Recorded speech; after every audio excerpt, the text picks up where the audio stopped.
ताई काय सांगाल, दुबार मतदारांच्या बाबत अतिशय धक्कादायक माहिती समोर आलेली आहे। मुंबईमध्ये 11 लाख मतदार आहेत, तुमचं देखील नाव दुबार आल्याचं यादीमध्ये पाहायला मिळतंय।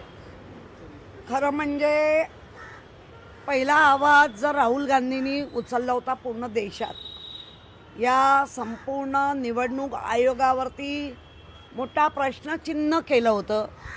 त्या प्रश्नचिन्हाला आयोगाने कधीही उत्तर दिलं नाही।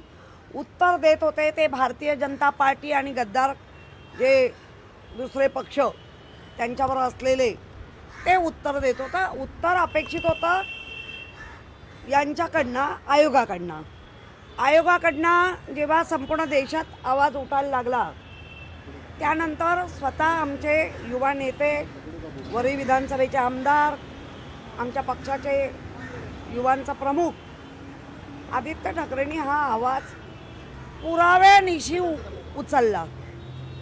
पण त्यावेळेला सुद्धा आदित्य ठाकरेंना उत्तरं भारतीय जनता पार्टीच्या प्रमुख नेत्यांनी दिली व त्यांना वेगवेगळ्या नावांनी संबोधायला लागले, त्यांच्या कामाचं खच्चीकरण करण्याचं काम। पण आता तर निवडणूक आयोगाने जे बाजू घेत होते त्यांच्या खाडीत थोबाडीत मारली।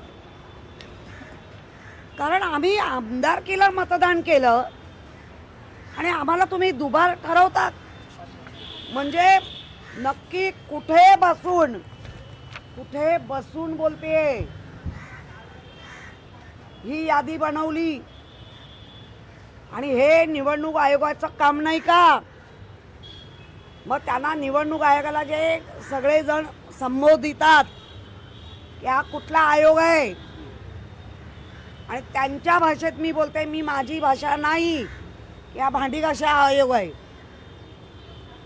मग अशा पद्धतीने तुम्ही येऊ म्हणजे माझं नाव नाही तर मी एक जागरूक नागरिक आहे।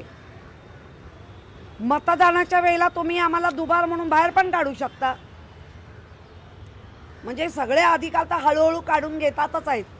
खरं म्हणजे आज संविधान दिन आहे, मी त्या संविधान दिनाला सॅल्यूट करून, नमन करून त्याचं स्वागत करते।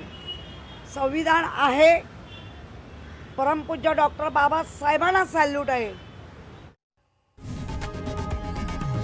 लोकशाही मराठी ऐका, पहा, जागरूक रहा।